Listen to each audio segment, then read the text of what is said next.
Hey friends, welcome back to the Puddcast with me, Jonathan Puddle. This is episode 115. My guest today is Justin McRoberts. Justin is all about helping people live generous lives that faithfully do good work in the world. To that end, he has been and is a musician, a writer, personal coach, does all kinds of interesting things, and is a really fun guy. I really enjoyed this. I find myself saying that every week, so obviously I'm just blessed to have amazing conversations with people all the time. But editing this podcast and going back through it today, so many things stuck out to me, and I'm really excited to share this with you. Justin has a brand new book out that we talk a bunch about today. It's called It Is What You Make of It, Creating Something Great from What You've Been Given. Justin also wrote a book called Prayer and May It Be So, co-wrote those actually with Scott Erickson, who has been on the show before. Today, we talked all about the process of becoming, I guess, of trying something, of failing, of throwing all your energy into the dream you think you have, but really just letting that refine you and refine your understanding of yourself and of your passions and of life so that you can actually then pivot around those passions in order to create something amazing for the very people that you're in relationship with. It's like a whole different way for me of thinking about the process of becoming and of creating. So if you are creative, if you are entrepreneurial, if you are stuck at a point in your career where you're bored and you want to make a change, if you are just looking at hopefully, the end of this COVID time and are dreaming about the future and thinking about like what should the next phase of my life be like, then there is a lot of really great stuff in here for you. I'll link to Justin's book and his podcast and other resources in the show notes and talk about them again at the end of the show. Let's get into it. Justin McRoberts, I was new to you. I've been following you on Instagram for a while and just seeing your little writing snippets there. And I was like, who is this guy? Is he some kind of poet or like, what is it? And so I've been digging into who you are. And I've been actually sitting in my living room, listening to your music the last couple of days. And it's been delightful. It's been a really wonderful really cool, soul space for me. So thank you. That's generous. Thank you. My pleasure. And welcome to the show. Thanks for having me. That was a great start. Why don't we kill it there? That feels really good. Excellent. All right. Head to his website and buy his stuff. Goodbye. Done. And good night. Okay. So I am guilty of saying it is what it is. I say this all the time. It is like a really common turn of phrase for me. For me, it doesn't mean that I'm like giving up, but it's me sort of like, it's my saying this is something I've chosen to be content with because I can no longer change it. Yes. But so you've written this book, It Is What You Make of It, Creating Something Great from What You've Been Given. And honestly, when you first emailed me and pitched the title, my initial reaction was, oh man, this sounds like just more of this work harder bullshit that I have tried to train out of my own life. But I thought that would be incongruous with everything else that I've seen about what you do. Yes. And so as soon as I began reading, I was like, oh, this feels hope-filled. This feels like an encouragement. This feels like actually I'm given, what's the word? I guess like agency and dignity. That's exactly the word I want people to walk away with.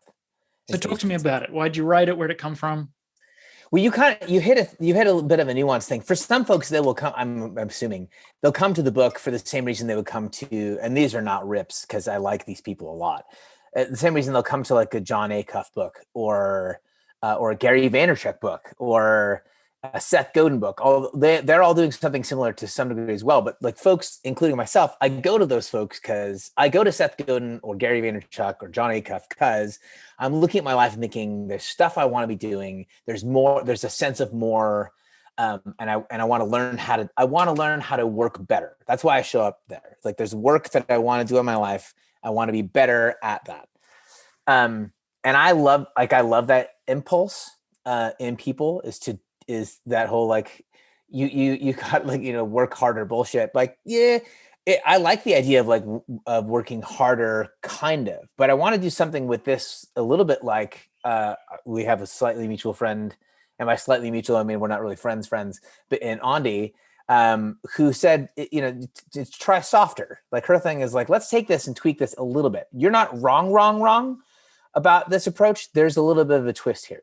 So you said a second ago, the really nuanced bit that's actually right at the heart of it is, I don't want you to care less about things. I want you to care about fewer things. So like, you can't care about everything. So when you say it is what it is, there are times when like what you're saying is like, I'm content with this. And I think the reason we say that is not because it's not actually about the thing itself. It's not about this monolith of, systemic racism. It's that like, I've come to an end of my particular efforts here, which is more so a confession of powerlessness. One, like I recognize my own powerlessness. So I'm going to talk about me instead of that thing. Like it is what it is. No. That has nothing to do with this. You don't have the energy for it. Let's just name that. You don't have the energy for it. That's cool. Or you don't know enough about it. I don't know what to do about trans kids and suicide. Okay, but that's not, it is what it is. It's awful and it should change. Yes. You just don't have the agency, the information, or you don't have the energy, the information. So let's name that what it is. And as I begin to pare that down, then the things that I really do have enough information about, energy for, a passion for, a sense of wisdom to, like a sense of like divine connection and relationship with, those are the things that I get to like redirect all this angsty energy where I feel like the whole freaking world's coming apart at the seams, which it kind of is, and say, this is the space in which I know that I can function well and wisely. And like, I'm going to actually apply my energies here. So it is part of what you got to just now is like, it's not a matter of this doesn't matter. It's not a matter of that I don't care about it. And it's certainly not a matter of like, this just is what it is and it will never change. It's just like, I can't do that part right now. And I'm confessing my own powerlessness or disconnect here, which I think is really important. Yes. So it's kind of like, let's not leave the world unchanged. Yeah. You can work only so hard in only so many places. You're going to die at some point. It's going to come up like that. You and I were both in our freaking 20s yesterday and making plans and thinking about like what life would be like. Oh my God, who wants kids? And then all of a sudden, literally it's all of a sudden, like I have two, like what happened? It goes by real quick. Like life is not human life is not a renewable resource. It has a beginning, it has an end, and then it's done. You have so much time, you have so much energy, you'll have so much money. What specifically do you want to do with it? And part of what steals the joy of that is like this sense of like, I've got to have my hands in everything. I've got to fix everything. I have to care about everything. No, you really don't. You have to know what it is that you can care about. You have to know what it is that you can do something wisely and well about and apply yourself there. Once you've done that, you get to say, that's not just what it is. That is awful and it should change. And God bless the people who apply themselves to that. I'm just not powerful enough or wise enough or smart enough or informed enough to actually do something about it, which is a very different thing than saying it is what it is. Right. So it's like choosing your battles, but much more robustly. You kind of almost laid out like a 5-point Venn diagram of all these different factors, and we're looking for that gold spot in the middle where the fullness of your humanity gets brought to bear on something that hopefully impacts someone else. Well, and the reality is that's probably where I'm working anyways, right? The reality is like that the Venn diagram of the things with the thing I actually care about, the thing I actually have legitimate agency in, the thing I actually have a budget for, the thing I actually have time for, the thing that actually impacts my life, which is usually the factor that actually draws us into it. Is like, does it really affect your life? Those are the things that those are things that are actually acting on my soul anyways. I'm probably already working there. I'm probably already doing that. And so to recognize that and live fully into that, as opposed to distract myself from the thing, I'm probably living already in that like golden spot. If I can do that more consciously, more wisely, I'm more effective in that place where it's like, I don't not care about trans teenagers. I just don't have any in my life. And so I can worry and I can, or I can recognize that there are people who are working really diligently to meet those kids right where they're at and love them exactly where they are. And I can apply, instead of that worry energy over here, like, how is this going to work? I can apply my energy to the things like what there are is there a bunch of kids in this neighborhood whose parents are gone a ton of the day, most of the week, and I get to be an adult who's present to them, and that's the thing that I can do. Yes, yes, yes. This is already so much more life mission philosophical than I kind of had in my head, which is wonderful. I love this. Okay, good. Boil it down to a couple of like practical different spheres. Like obviously, Sure. you do a lot of work in creative spaces. Do you have a particular modality that you're kind of envisioning when you put some of these words down? You mean for my readers or for myself? Either, both, or how does this? Why don't you talk about your own life and say some of Sure. the lessons and the projects and the the screw ups for you? Tell us a story. So I started playing music in my early 20s. And the whole kit and caboodle for me with music was like, I wasn't, this story is actually in the book. I wasn't trying to play music for a living. I was just writing songs because like I was a kid who didn't do the God thing at all. And then like a number of things happened. I was like, maybe this is a real thing. And I didn't know what the hell to do with that. And so I started writing songs. And the guy who owned the house I was living in came to me and asked if I was interested in making music for a living, which takes me to this whole other level in which like he didn't think I was good at music. This was what's fascinating. He actually did not think I was good at music. He just liked me as a person, and which is actually true. We were at a thing in Nashville where he introduced me to a room full of radio executives and like store buyers and all these folks. This is 90, 98, 99. So the peak Christian music.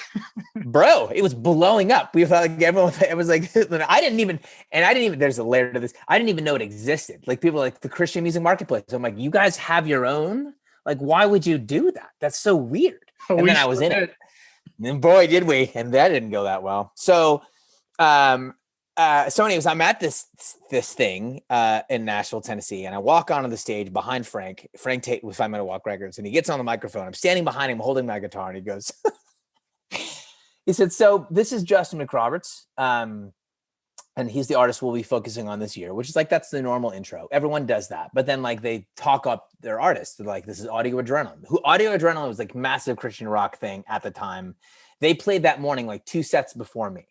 And their exec got up, was like, this record's going to change the face of rock. I think this might take over the world. The kids in Japan are going to love it. It was just this big thing. And Frank says, this is Justin McRoberts. He's the artist we'll be focusing on this year. And I'll be honest, he's not very good right now. Like legit, 100% without questions, exactly what he said. And then he said, but I think a lot of the artists that you are going to see this morning probably won't be playing music 2 or 3 years from now, because it's really hard. I think Justin will be making art 15 years from now and it'll be really good. So I'm making a long-term investment. And if you want to do that with me, great. And if you don't, I don't care. And he walked off the stage. Wow. Right? That is something. That's something. And so I started playing music and this goes directly to the modality question. I wasn't like trying to play music. I liked I liked what Frank was doing for me, which was to say, like, I see something in you that is not developed yet. It's not complete, but I want to invest in it. And so I'm going to put my best foot forward, because Frank didn't start a record label because he wanted to run a record label. He was just like, how do I meet people where they are? People like music. I'll just do music. Like, he never cared about the thing he was doing. He started like a pizza place after that. And like, it was just like, he would just do stuff. And it was never the thing itself. What it was for Frank is there's something in you that gets sold a bill of goods by the culture or by the marketplace or whatever propaganda is around you. It steals from you the actual process of you becoming.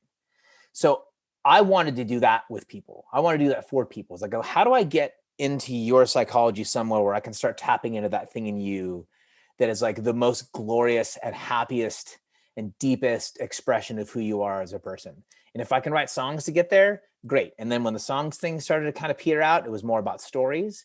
And when the stories thing, as that has grown, that's become more things like coaching and retreat leading and like pastoring a church. But like, and it never has been a matter of like the thing I'm doing.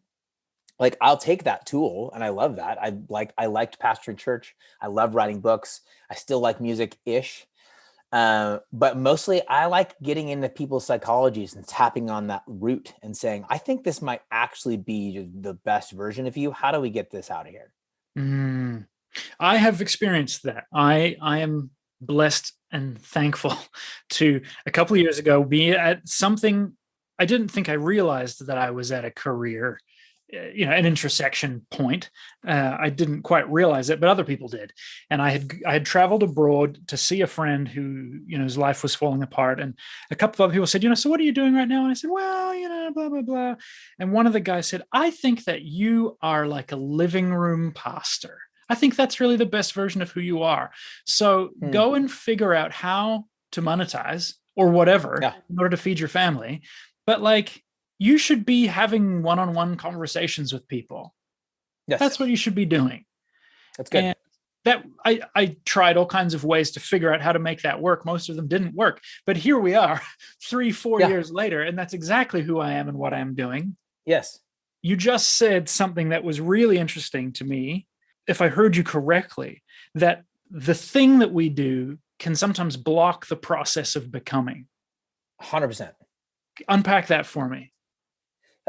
So I'll work with, I do a lot of coaching now with artists, pastors, entrepreneurs, and folks. I will say this out loud. This will be an overstatement, and I will walk parts of it back. But I think I have to start here. Folks get full blown hung up on the end result. That's too easy to say, but it's exactly what I mean. I'm just trying to do something a little more nuanced with it. So I'll talk to an author. I'll talk to a writer. This is exactly what I do. I'll talk to a writer. And she'll say, this happens all the time, happened last week. She's like, I want to write a book, is what she says. She comes to me and says, I want to write a book. I'm like, okay, tell me about that. Like, what do you see? She's like, and it's just, I have these things, these thoughts, and I want to put them in book form. I'm like, okay. So, like, what's in the book? She's like, I don't really know. I'm like, so what makes it a book? She's like, why?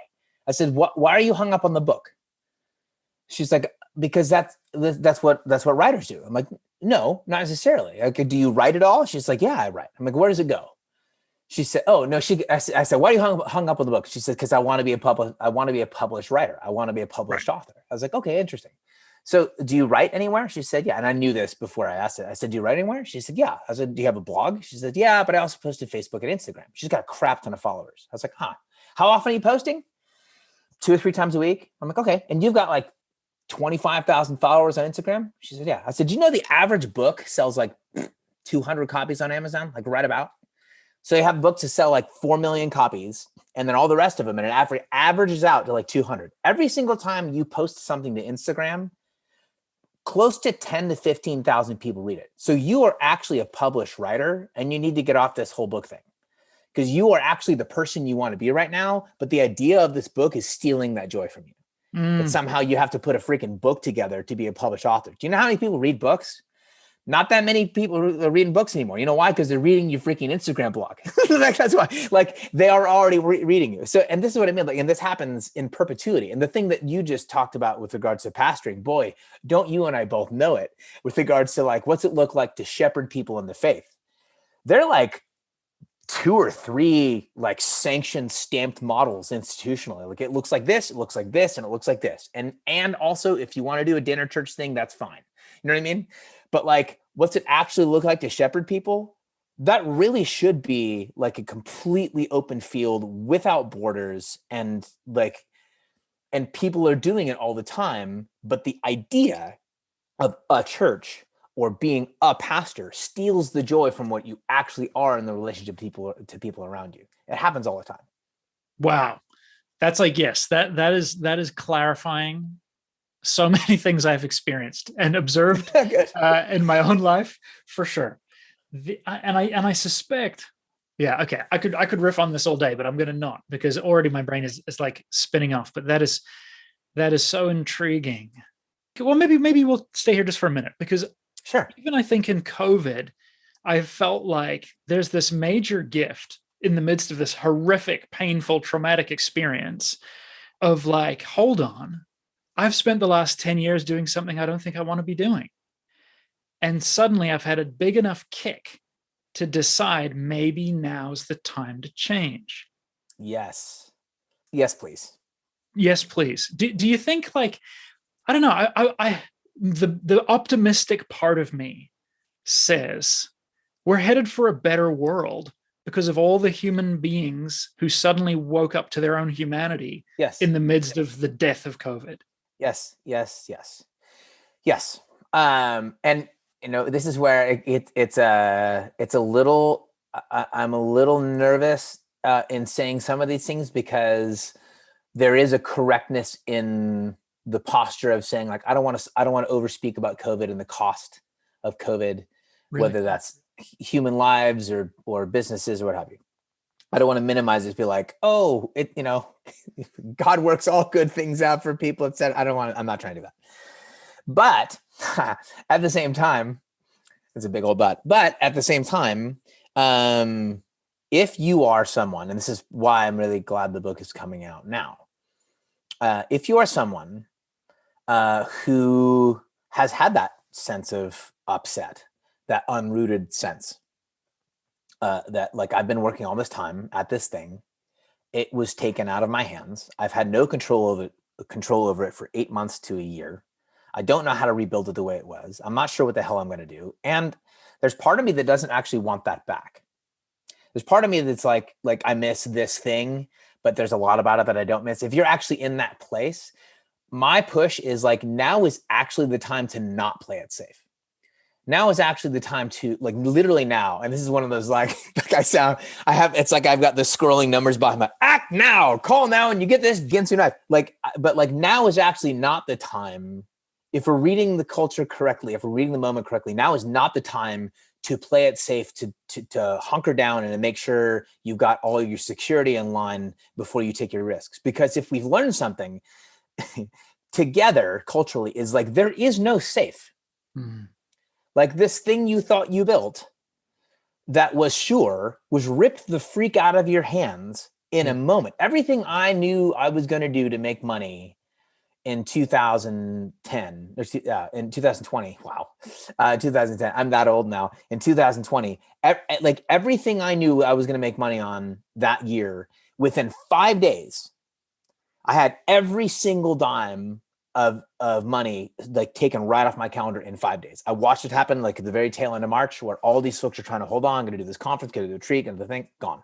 And it's the surest thing. I've been working at this for 20 years. 20 years. I've got 20 years of relationships. I've got 20 years of established reputation in certain cultures, in certain states, certain towns, and it was gone for a year. There is no sure thing, except that I know who I am and I know what I'm good at. And the thing I don't want to bank on is the end result or what it's going to look like when I have this finished project. What I do want to bank on is I'm actually good at some of the things I'm good at, and I actually care about some of these things really deeply. And I'd rather build my entire life around that. That's the thing I'm sure of. I'm certain that I'm, at some point, you're just sure. Like you're just talking about, like, I've paid attention to you. You're really good at what you do. And it comes across really clearly, like you really care about what you do. And this is what I was saying before we started the podcast. It's abundantly clear that you care about the people you're working with and for. Like, it's just very clear. You're in that spot. That's worth banking on. This is the time to actually say, I know that I'm good at some things. I think I'm good at some things. And I know that these are some things that I care about. And I'm going to take some risks and start building the next year and a half around what I'm actually good at, what I actually like doing, and what I actually care about, and see how that works. This is that time. Yes, I resonate. That's great. Okay, so now I've got a picture of some dudes' faces, mostly dudes for some reason, who come to me with an idea. And they are thrilled to, I'm going to quit my job. I'm going to cancel my degree. I've got this. This is what God is saying. This is the calling on my life. This is the prophetic word. This is the harebrained scheme that I came up with. And it's not going to fly. Mm-hmm. You're sitting on the other side and you're just like, it's not this one. It's not this one. What are your thoughts on that? Like, what do you say to someone? You just say it? Let's go. What do you do with someone who feels like, I'm 55, I've thrown all these things at the wall for the last 20 years, nothing's working? Yeah. So do it again. Get up. Mm-hmm. You're fine. Let's go. I'm thinking of two lines here. I don't know if you ever watched The West Wing, but one of my favorite lines in The West Wing is I think it might have been episode 3. It's definitely season 1. And Leo McGarry talks about like they come up against something. I think it was a gun bill, so maybe it's episode 4 or 5. This gun bill, and they're shucking and jiving, and they're trying to make the thing work. And now they realize they don't have. I think actually the episode's called 5 Votes Down. And Leo McGarry says, if we're going to run into walls, I want us running into them full steam. And I'm like, oh, I love that. So that moment where it's like, I had this harebrained idea. I think I've heard from the voice of God. I'm like, great, cool. Let's throw our weight behind that and let's go see what happens. If you think you're right about something, if you have a passion behind it, shoot.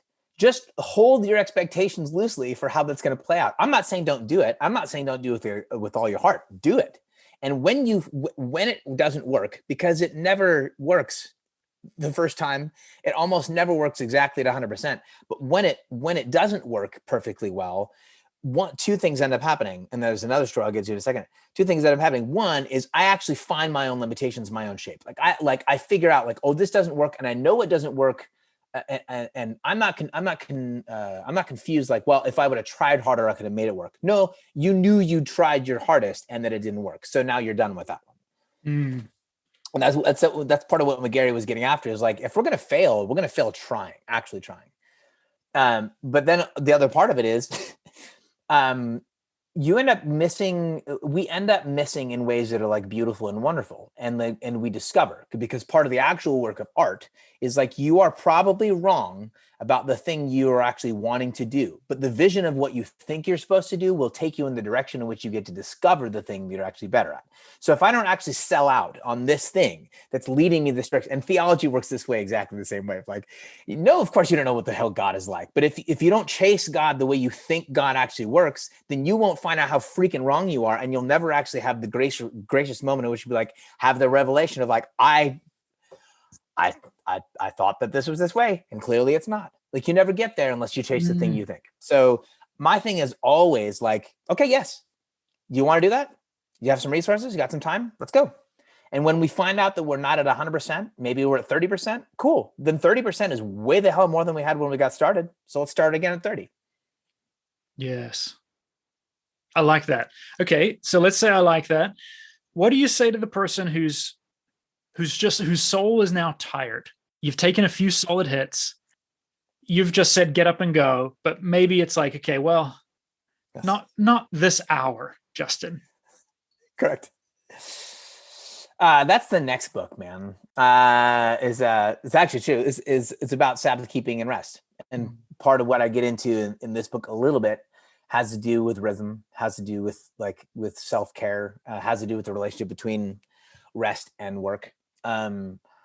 Part of what I have discovered in myself is that the practice of rest has only really come as I've actually fallen in love with the work that I'm doing. So because I care about what I do, I really, really, really want to do it well. So when I'm not, it bugs me. And so then I pay attention to why, and I realize that I'm tired, and I'm like, okay, I can't do this pace. If I'm working at things I don't care about, I'm not really that concerned about the fact that I'm half-assing my job. I'm just trying to get through. But if I care about what I'm doing, I'm like, I want to be fully present here and give myself completely to this thing, and I'm not able to.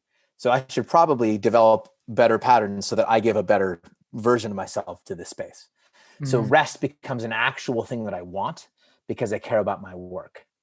Yes. I actually think, and this is a terrible way to say this, because not terrible. I know this is a little bit counterintuitive. I don't think people go to rest first. I think, particularly for people like myself and for people I think will resonate with the book, I didn't start the Sabbath because it's a commandment. It's a commandment. Like, it's like, don't kill people, like, don't steal things, like, take a day off, like, the take it out. Like, I was never going to read the Bible and be like, yeah, it says Sabbath, so I'm going to do that. You know what I mean? Yeah. It's like, I came to the practice of rest because I was working my ass off at things that I cared about, and I wanted to do that really well. And I think that's probably the case for a lot of us. So rest becomes important when we actually work at the things we care about. Rest is not important because we're not concerned about how healthy we are at working. We're just trying to work so we can pay for our lives. Do you think we could make a corollary and look at all the people who are the most frantically burned out and say, you're probably not living in your integrity or working in your integrity. I think that would be, I'm certain actually there's some sort of study, and it wouldn't shock me if it was like an almost direct parallel. That's so interesting. Brene Brown, I've heard about talking about the difference between giving up and giving in. And Yes. she's sort of using giving in as this allusion to like surrender, that there is like an inner leading that is pulling you somewhere that you're probably been resisting all this time. And if we don't want to give up, right? We want to make something and be good, but that there is like almost like a subtle thing between giving up on something good and then actually learning to like give in to that kind of inner thing. You tweeted this thing out yesterday or just the other day. My way forward is far more often hampered by not doing what I know I can or even should do than it is ever by not knowing what to do. Yeah.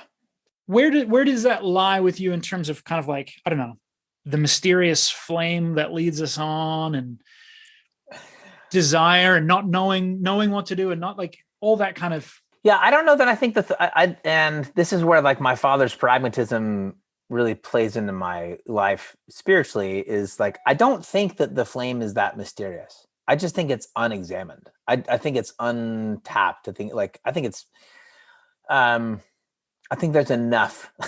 I don't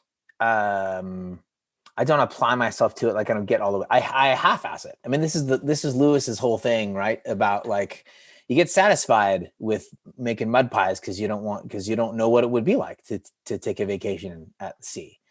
The whole thing, like that we've done a million times. But there really is like, because I'm nervous, because I'm afraid, all these things are reasonable. I don't think it's a matter of like, I just don't know what I'm supposed to do. I think you know what you want to do. Because I hear a lot of people say things to me like, I just don't know what I want to do, or I just don't know. I think that's trash. I think you do. I think you don't want to try because you don't want to fail. And I totally get that. But there really isn't a workaround for that. In terms of what are you supposed to do with your life? Like this whole question, like what am I supposed to be doing with my life? There isn't a workaround that bypasses the long seasons, multiple long seasons in which you're doing things that aren't satisfying so you can figure out what is. There just isn't a way around that.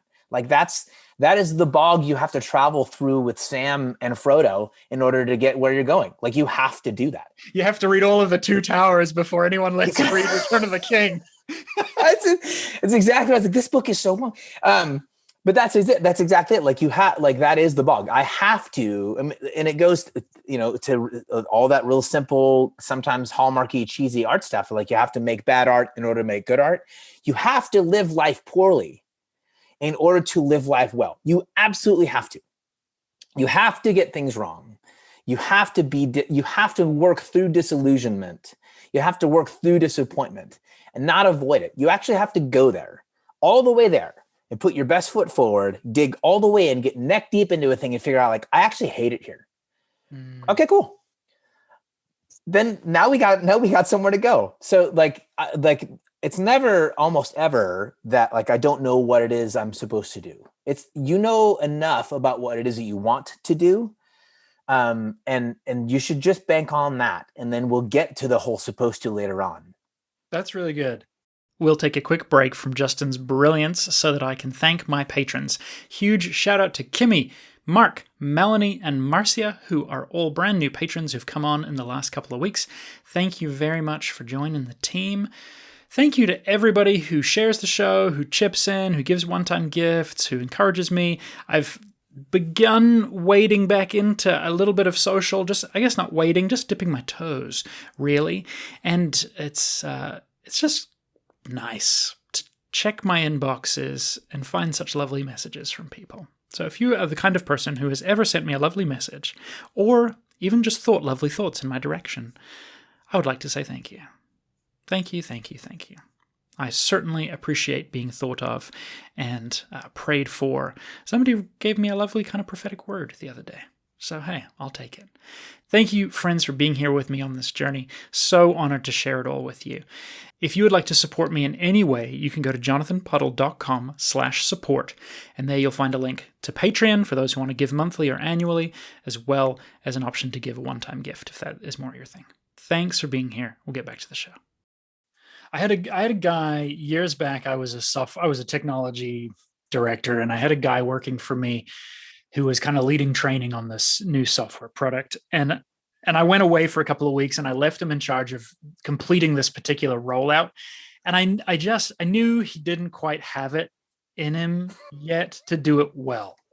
But nonetheless, he didn't know that I knew that, but I was confident that I would come back to a bit of a dumpster fire. So I come back to a dumpster fire, and he's so embarrassed. And he's like, Jonathan, I screwed it all up. And I said, dude, this is perfect. That's good. Best case scenario, because your two options when I came back were to find a dumpster fire or to find no dumpster fire. And no dumpster fire would mean you didn't push hard enough. That's exactly right. And, that, like to your point earlier, that showed him some of his boundaries. That showed him, okay, I don't do this thing as well as I thought I did. And I actually don't have as much like relational equity with those people as much as I thought I did. And he sorted himself out, figured a bunch of shit out, and then changed careers. And then yes. And here you can hear the process through you, the process of grace and mercy in a human life in which you did try. And now you can actually receive the grace so that you can try again. And if you don't try, you don't trust the grace you're receiving. It's I love, I was just looking it up so I get the name of the book right. So Gordon McKenzie, who wrote Orbiting the Giant Hairball. Did you ever read that book? No. So he worked at Hallmark for the longest time. And he had this amazing job title at some point just because he'd been there so long, was just brilliant and creative and funny. But his primary job was just to say yes to people's projects and ideas. He literally didn't say no, ever. And the reason he did that was it was because of that process in people. What he believed in is what I was getting to earlier. Is he believed that insofar as these people have been hired by Hallmark and they've been here, there's something in you. I don't need to sort that out. I think you're here. You're chasing this because I think you feel it. I'd rather you get to it within yourself than me give you some sort of freaking thing to jump through and shape you into what I think you're supposed to look like. The only way to get you all the way out is to say, what's in there? What do you want to try to do? Give me all that. Great. Let's go do that. Okay. This one didn't work. This one, did you like this? Did it hurt? You still want to do it? Okay, cool. Let's keep that. How about we do this? Do you want to do that? Oh no. Okay, great. And then let's move from there. And then you learn your own shape, but you only get there through the process of grace, which you only get to by actually trying and actually failing. Yeah. Okay. So I think there's got to be almost a one-to-one theological corollary to this. And I think a lot of Christians don't believe it. A lot of Christians live in absolute fear of failure because they've been told sin is the worst possible thing and God is allergic to it and will hate you. And so why ever risk failing? Yes. What do you do with that, theologically? I don't think there's a theological justification for that. I think that is corporate institutionalism. In all honesty, I think the reason I don't want you, if I'm a bad pastor, let's just say I definitely have been a bad pastor. And if I'm a bad pastor, there are a couple of reasons I don't want you to fail. One is I look bad when you do. My product looks bad. If you're a member of my congregation, you go to my church and you actually full blown drop the ball, my product looks bad and I'm trying to sell this thing. That's one. Two, if it goes the other way, or how should I say this? This is why Rachel Held Evans was just so important. It's because this was her whole career. I'm going to lose it thinking about her. But this is her whole career. It's if God really is the active, wild person thing God is, then grace really will hold it all together. And as that happens, things will be revealed in you that your church can't handle because it's not designed to. So the problem ends up being is one, I'm afraid that I'm going to look bad as a pastor if you drop the ball. The other thing I'm afraid of is that you're not going to need me. Because if you discover that you and the Holy Spirit, you and the Creator God, you and the Redeemer of all things are actually as tight as you actually are, you don't need me to talk out my ass 52 Sundays out of the year. Like I can only come alongside and help, and that's like, it's harder to get paid to do that job. Yes. So I think that's actually what's at hand when we fear failure. I don't want to look bad, and I need you to need me. That's so real. Yes. Yes, indeed. And I have been that guy too. I have been that manager. So have I. I've been that director. I've been that project manager. I spent a lot of years being like, yeah, but I got a license from the institution that told me I need to make sure you don't blow it. So 1999, I am at the beginning of 99, I'm 12 years old, and I am at a music festival in New Zealand where I was born and raised. And this cutting edge third wave ska band came through called Five Iron Frenzy. Yes. And I happened to be stage support for my father, who is a performing artist. And so that meant I got to live in the artist village for the few days of this music festival. And 12-year-old me met my hero, Reese Roper, and all these other folks. And I just remember being treated with such kindness and they're incredible warmth people. And dignity. Yes. And I'm flipping through your book today, and I find this hilarious story about you guys going on this tour. Would you tell us some of that story? Oh yeah. So Five Iron Frenzy, I still a number of really, really good friends in the band. Reese and I talk quite a bit. Leonard and I talk as well. I love these people. I always will. Five Iron Frenzy at the time, this was 1998, 1999, was the flagship band on 5 Minute Walk Records. So not so long after Frank got up in front of a bunch of people and told them I sucked, he then put me on tour with his best band. We played 48 shows in 55 days, mostly in roller skating rinks. It was called the Holy Roller Tour. So we were carrying our own sound system, our own stage. And there were two significant parts. And this is directly from the book. The two significant parts. One was, this is not in the book. When you talk about being treated with dignity and kindness.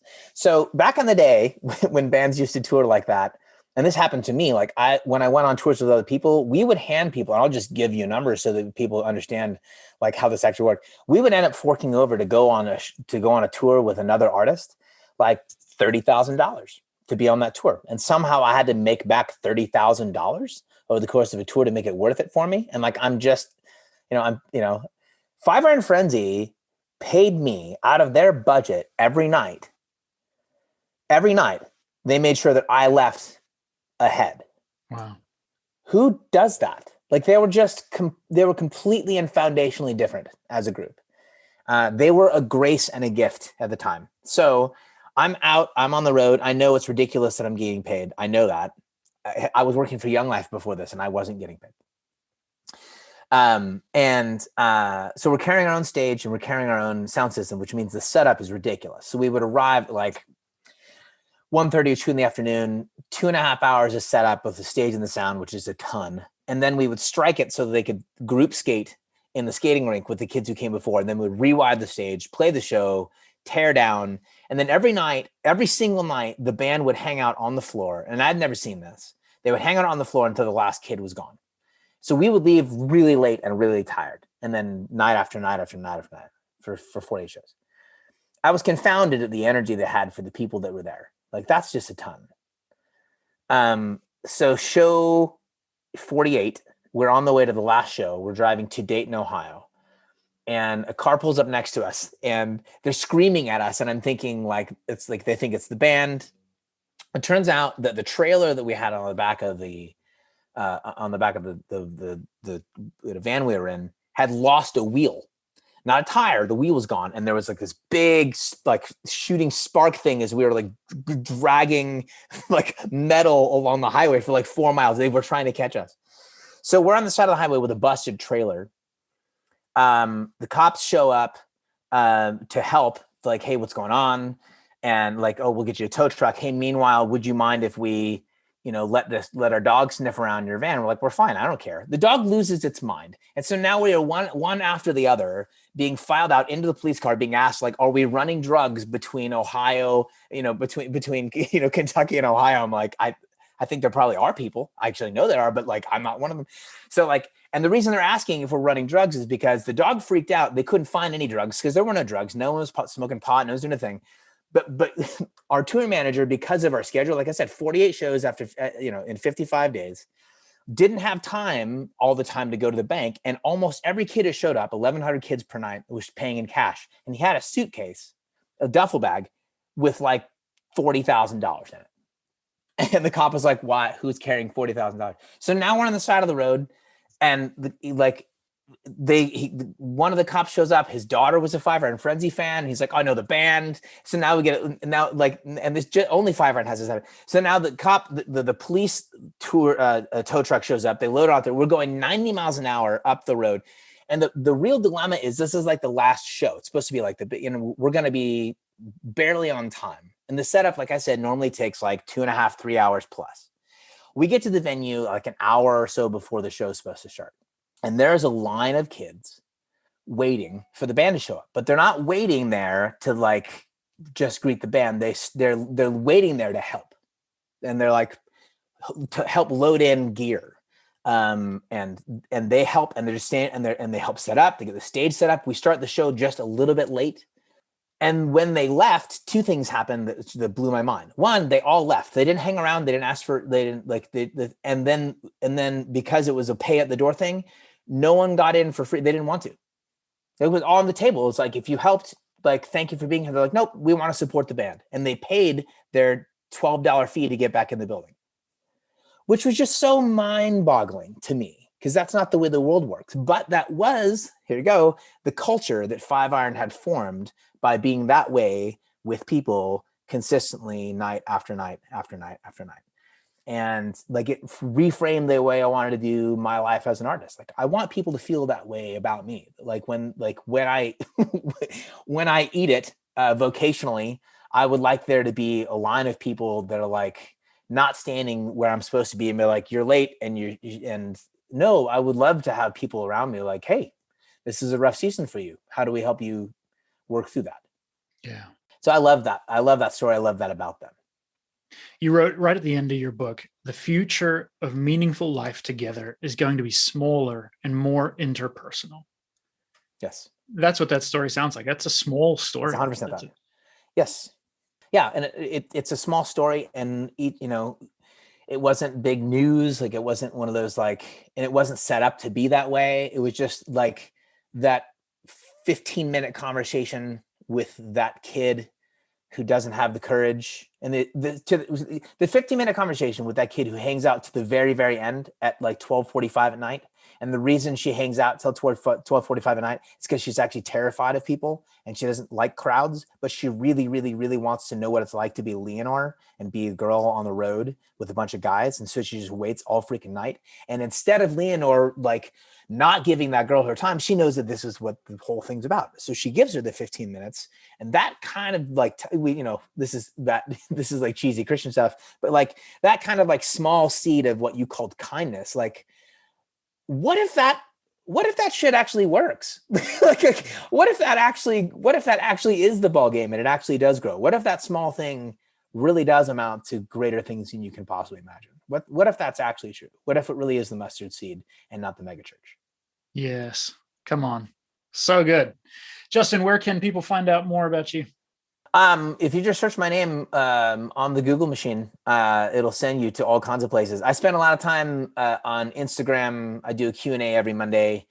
And then my podcast is called At Sea, the @ and SEA, At Sea with Justin McRoberts. Those are the two most reliable places to find me. Wonderful. I wonder if you would pray for us. I think what's on my head and heart through all of this, I think, is having the courage. How do I sum it up? I feel like what you're saying to me here is to do with having the courage to allow the process to lead me through failure, through trying, through going 100% at the wall, and and then picking up all the pieces. Yeah. To allow that process to lead me into that kindness and presence and interpersonal thing. That's what art is. Yes, it is. So yeah, I would love to. Spirit of God, grant these beloved ones, even now, a deep sense of their actual belovedness, that they are actually beloved. And that what a loving God doesn't do is say, it's hard out there and it's difficult to figure out, but if you pay enough attention and if you work hard enough, you will figure out what you're supposed to do and who you're supposed to be. Instead, I think loving God says, I like you. Where do you want to go? I will go with you. I really like what I've done in you, even during the times you had no idea I was working in your life and your soul and your body. I like who you're becoming. What do you want to do with this? I will help you. May these beloved ones hear that in the depths of their being, the invitation to become who you have been for years now, making them into, as an act of love that you joyfully participate in and will continue to. Amen? Amen. Honestly, there's so much in there. Even as I was editing it today, I was like, hold on, stop for a minute and let me just unpack that. So I'm going to do exactly that with my good friend Melissa. We're recording today or tomorrow a B-side for this interview. So if you want to go deeper and process with me and with Melissa some of the things that Justin said, I've been scribbling notes furiously, like I'm just fascinated by so many things here. We are going to have that. It's going to be up on my Patreon, Puddcast B-sides. So if you want to go and grab Justin's book, make sure you order it. It's on Amazon right now. It is called It Is What You Make of It, Creating Something Great from What You've Been Given. You'll find it linked in the show notes. Head to justinmcroberts.com. Go listen to the @C podcast. Find his music, listen to him, follow him on Instagram. Justin is a wonderful, warm, generous thinker, writer, creator. And he will challenge you, right? Like, he's generous, but he'll also hold your feet to the fire, I think. So if you need some coaching, he's your guy. All right, friends, we've got a couple more weeks of very, very exciting interviews coming up. Some major names, and then we'll be done for the summer. So stay here, don't go anywhere. We'll be back next week.